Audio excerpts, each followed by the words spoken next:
The most common prescription drugs are getting more expensive. Experts predict costs will continue to go up. And Corey Rangel taking a look at this trend. This is 10 cc's. Gail DeVore has been on insulin for type 1 diabetes for 47 years. But in the past year, she started rationing one of her insulin prescriptions because it became too expensive. We are dying. We are suffering complications when we have to ration or when we can't afford to fill our prescriptions and take it for the amount that's prescribed to us. It's unacceptable. Doctors warn patients against rationing medication because it can lead to health problems and even death. And my doctor has said, I will continue to stay healthy as long as I can afford to take care of myself at the level I have been over all these years. But with prices this high, it's likely I can't. No one should have to make these kinds of decisions. A new JAMA study found 48 out of the 49 top brand name prescription drugs skyrocketed in price over 6 years. On average, the cost of the drugs jumped 76%, and most drug prices continue to go up once or twice a year.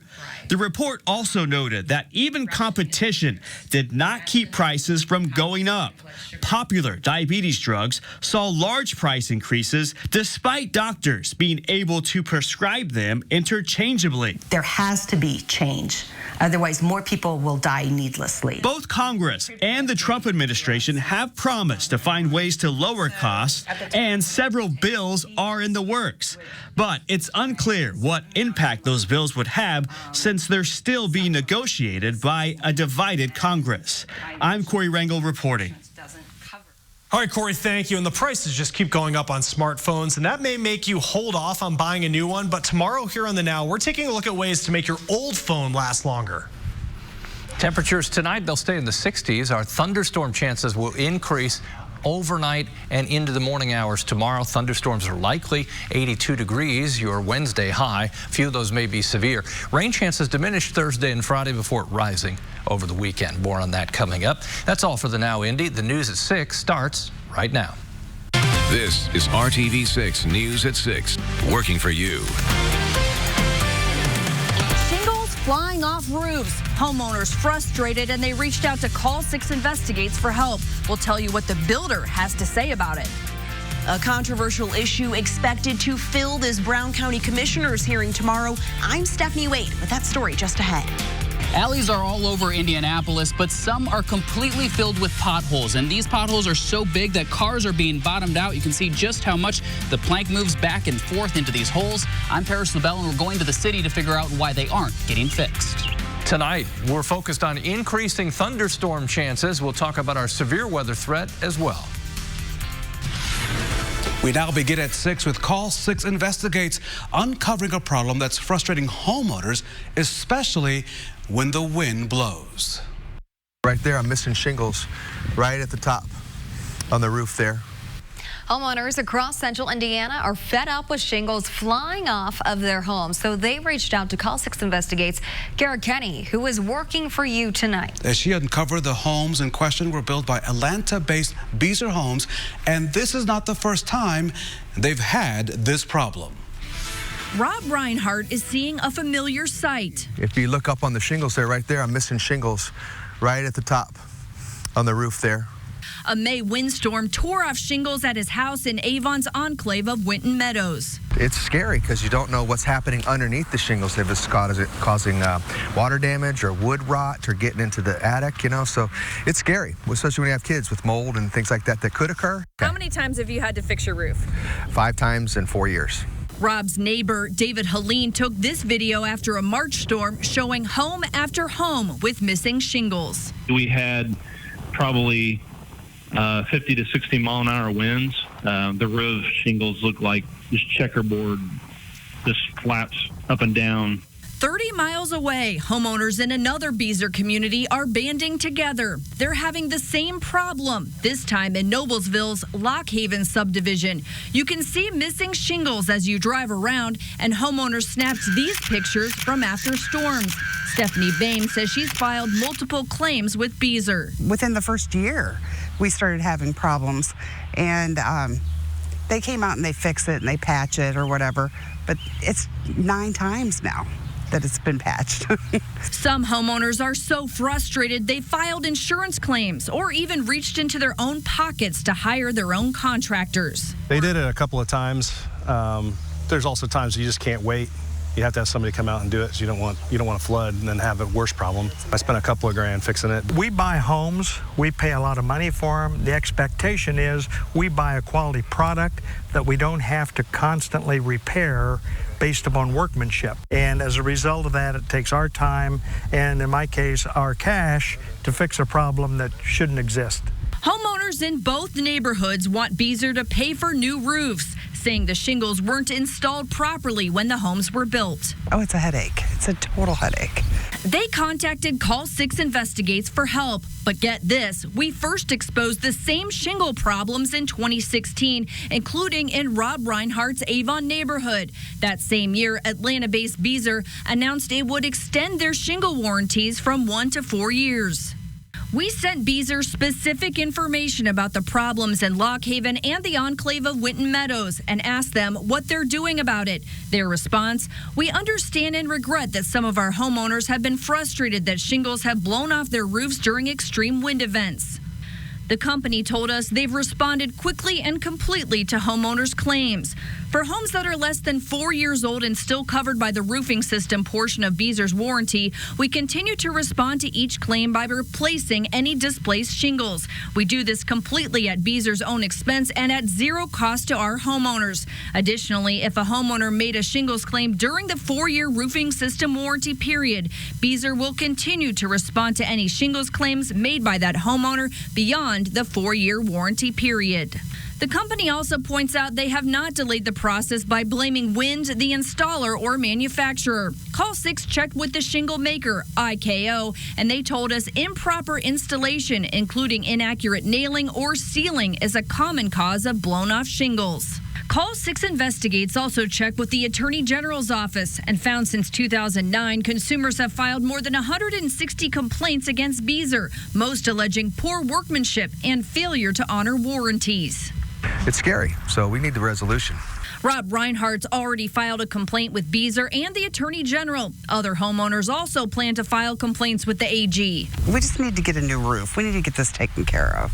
Kara Kenny, RTV6. Thanks, Karen. Beazer encourages consumers to file a claim at 1-888-623-2937. The Attorney General's office is asking any consumers with shingle problems to file a complaint at indianaconsumer.com. All of this info, as well as Beazer's full statement, will be in this story on the RTV6 app and the IndyChannel.com. And now at 6, the Republican running for mayor of Indianapolis will attend the Indy Pride Parade this weekend, despite being asked not to. When news broke yesterday that Senator Jim Merritt planned on marching, GLAAD, an LGBTQ advocacy group, criticized that move. Indy Pride then said he was not welcome at Saturday's parade due to his voting history. Merritt has been an Indiana state senator since 1993. In 2014, he voted to ban same-sex marriage in Indiana. Then in 2015, he voted in favor of the Religious Freedom Restoration Act. Merritt did release a statement to RTV6 this afternoon. It reads in part, "I own every vote that I have made in the legislature, but that does not mean I have not learned along the way and that I would make the same votes today." As mayor of Indianapolis, he goes on to say, "My constituency would be different than it has been in my Senate district. I will represent all citizens of Indianapolis." Public safety and animal welfare are concerns some have about a potential petting zoo coming to Brown County. It's been a controversial issue that county commissioners will soon have to decide. RTV6's Stephanie Wade speaks with both sides of this argument tonight. Zoopolis is an interactive petting zoo like no other. Owner Kathleen Bowen is right. Her more than 100 animals from 40 different species will come right up to you when you walk in.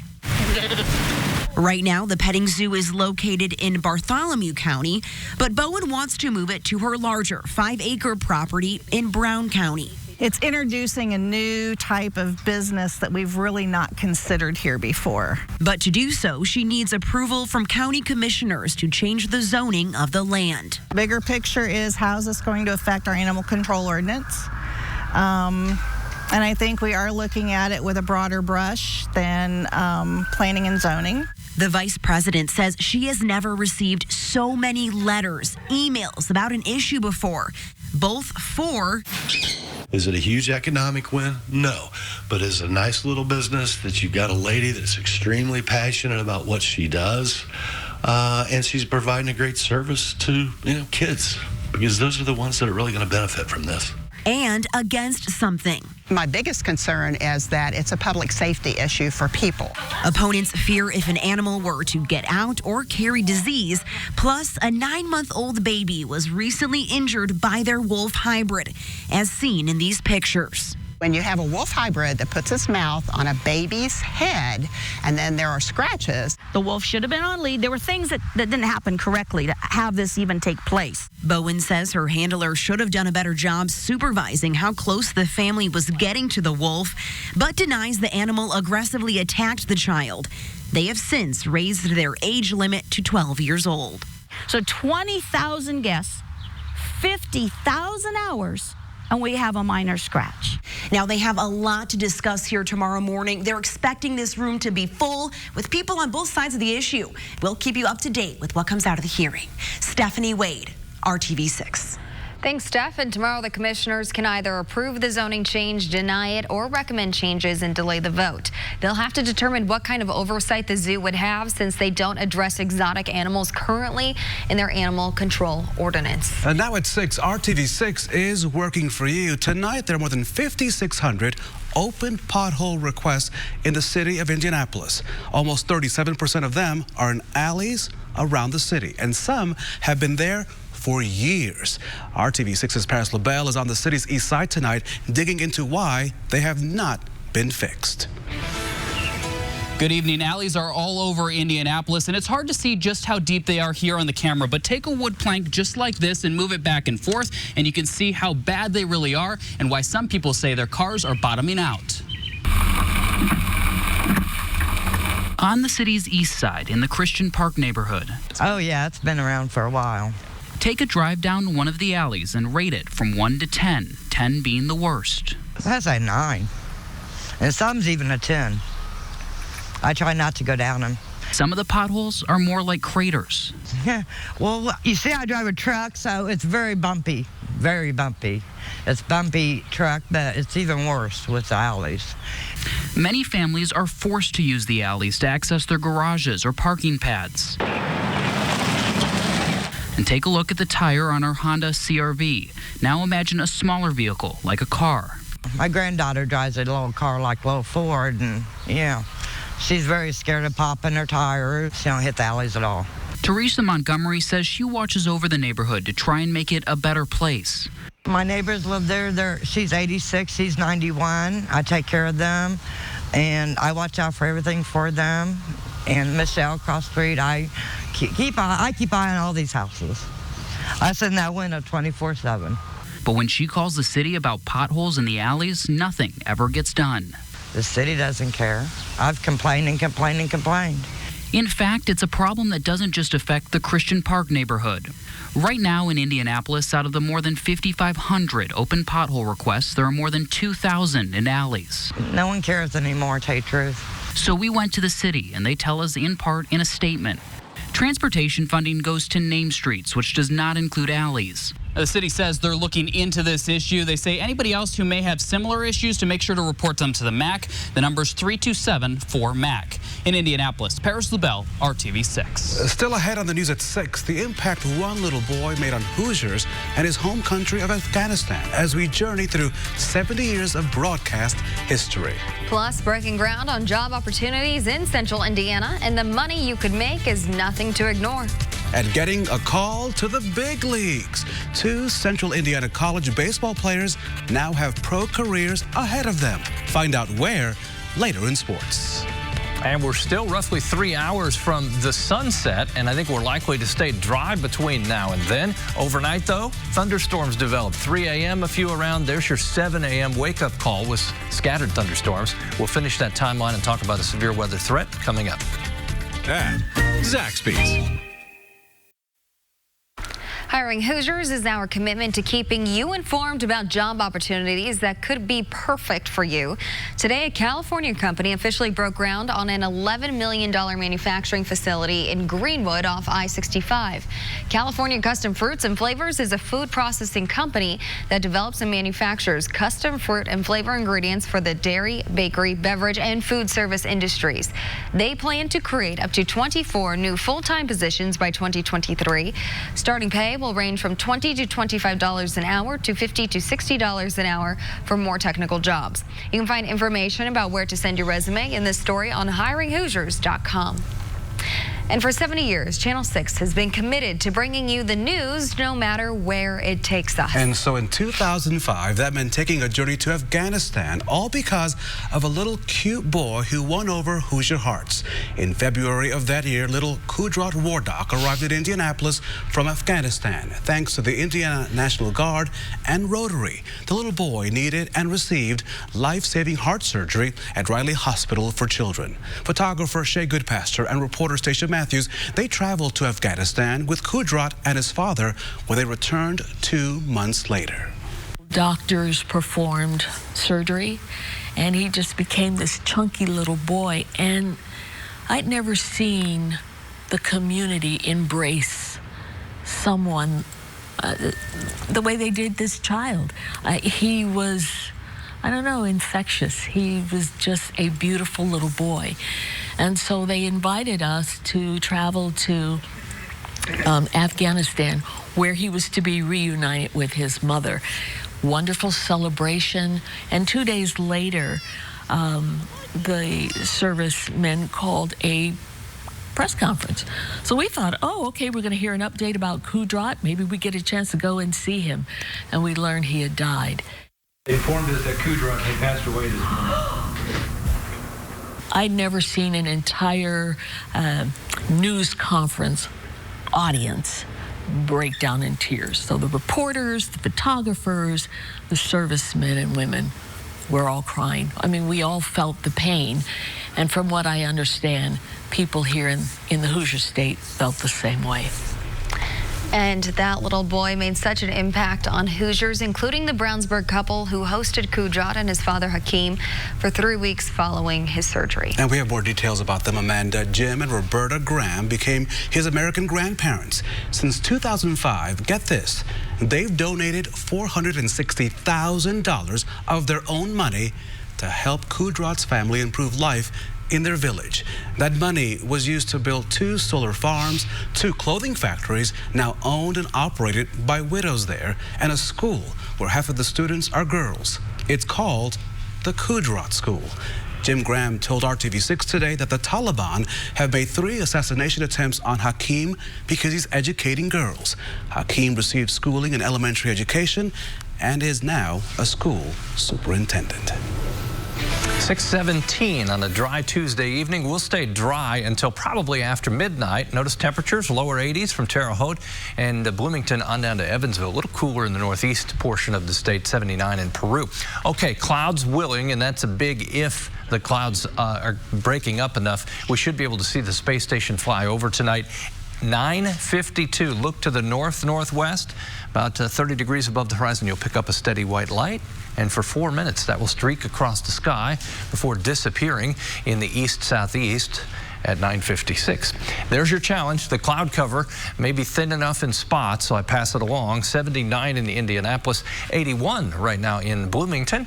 Any thunderstorms sit off to the west, and this is a thunderstorm watch for Missouri, and then just crossed the river into western portions of Illinois. For us overnight, once we get past midnight, that's when our rain chances will spike through the early morning hours. Any storms overnight may have some hail and strong winds. The overall threat for severe weather remains low, but tomorrow the threat rises. Slight risk for severe storms, again wind and hail, potentially heavy rainfall as well. The moisture will be up tomorrow as the humidity climbs. 7 a.m. we're ending the first round of showers and thunderstorms. I'll roll this out into 4 in the afternoon. They start to blossom once again.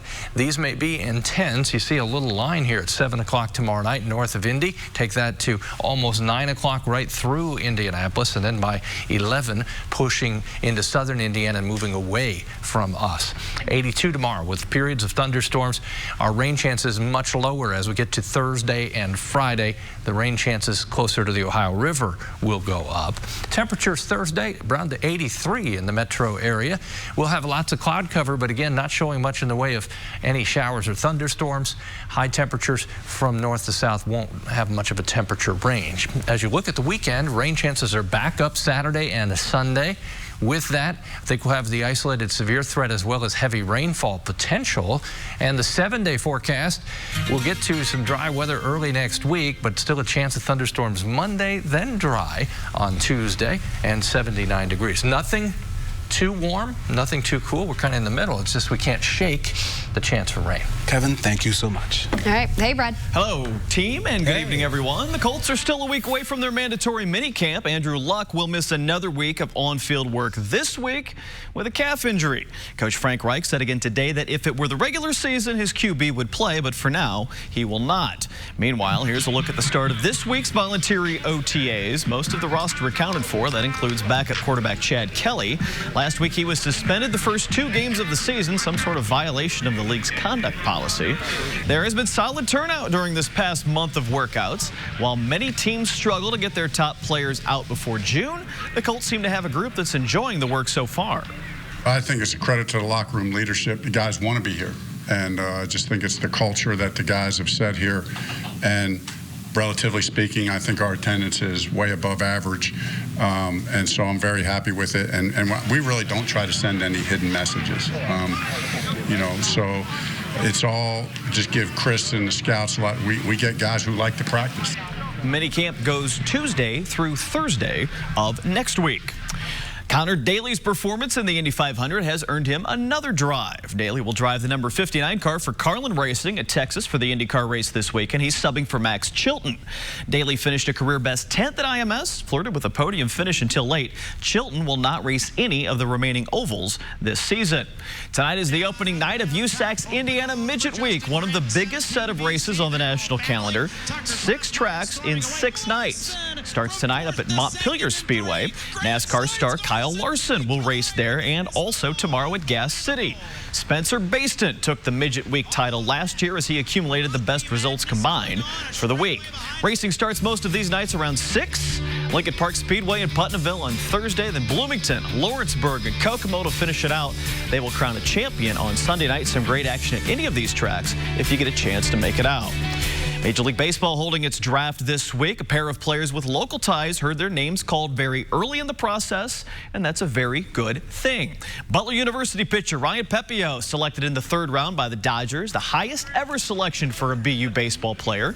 He's a junior from Westfield, was a 3-sport star in high school, dynamite on the mound for Butler this spring with 126 strikeouts in just 78 innings, a school record 306 Ks in his career. And IU junior Matt Gorski even higher, a 2nd-round selection by the Pirates, 57th overall. He went to Hamilton Southeastern High School, all-conference selection during his 3 years in Bloomington. He led Indiana in batting average, hits, and total bases last year.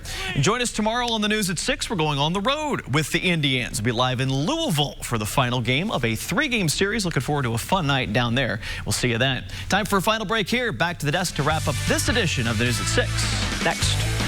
Signature lattes. America runs on Dunkin'. I'll be honest with you, when the weather's nice, I have a chance to slip out for dinner. Last night I went fishing with Dad, and I caught that, or my dad caught that. Your dad caught that. I was reeling in some weather information from my dad, too. Yeah. All right. Say hello to Bella. Look at that. Bella's in the car right there. Oh, my goodness. You're going for a walk, or the dog's taking you for a drive. Temperatures in the 70s this evening, dry until after midnight. Thank you for making RTV6 your choice for news. Our next newscast tonight on the news at 7. Have a good evening.